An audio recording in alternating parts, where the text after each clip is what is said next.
গত জুনে মধ্যপ্রাচ্যের আকাশ কেঁপে উঠেছিল ইসরায়েল ও যুক্তরাষ্ট্রের যৌথ অভিযানে। ইরানের গোপন পরমাণু কেন্দ্রগুলোতে বৃষ্টি নামানো হয়েছিল বাংকার বাস্টার বোমার আঘাতে। ফোর্দো, নাতাঞ্জ ও ইস্পাহানে মাটির নিচে লুকোনো স্থাপনাগুলোতে আঘাত হানে সেই আক্রমণ। ওয়াশিংটন ও তেল আবিব তখন ঘোষণা দিয়েছিল ইরানের পরমাণু কর্মসূচি চিরতরে শেষ।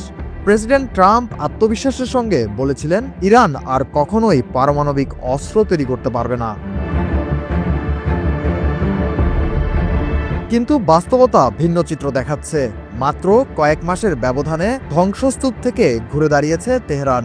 ক্ষতিগ্রস্ত স্থাপনাগুলো মেরামত শেষ করে আবারও গোপনে কাজ শুরু করেছে ইরানের পারমাণবিক প্রকৌশলীরা। মধ্যপ্রাচ্যের আঞ্চলিক সূত্র বলছে, আক্রমণের পরও ইরানের হাতে এখনও পরমাণু অস্ত্র তৈরির সক্ষমতা অক্ষুণ্ণ রয়েছে।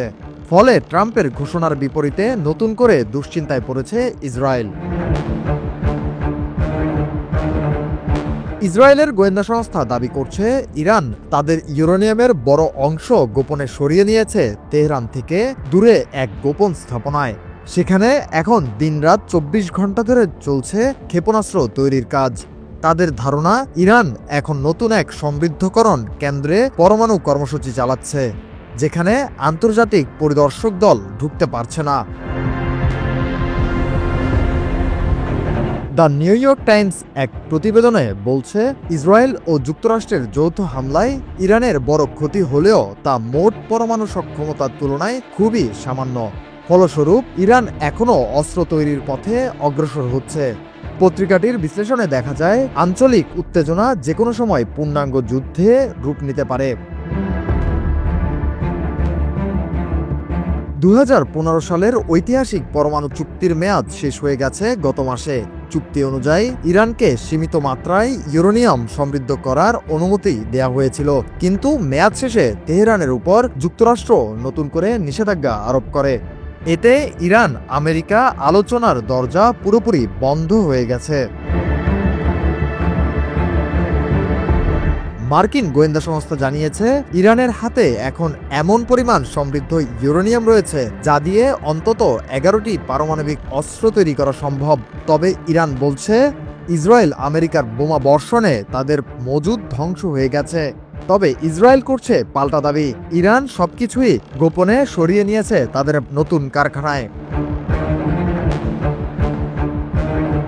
আন্তর্জাতিক পারমাণবিক শক্তি সংস্থার প্রধান রাফায়েল গ্রোসি জানিয়েছেন, যুদ্ধের পরও ইরানের হাতে অন্তত 400 কেজি সমৃদ্ধ ইউরেনিয়াম অক্ষত রয়েছে এবং এর বিশুদ্ধতার মাত্রা 60%, যা পরমাণু অস্ত্র তৈরির মাত্রার কাছাকাছি।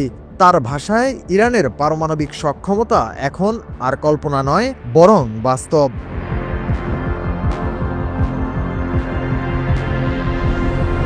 বিশ্লেষকরা সতর্ক করছেন, এবার যদি যুদ্ধ বাধে তবে সেটি হবে ভয়াবহ।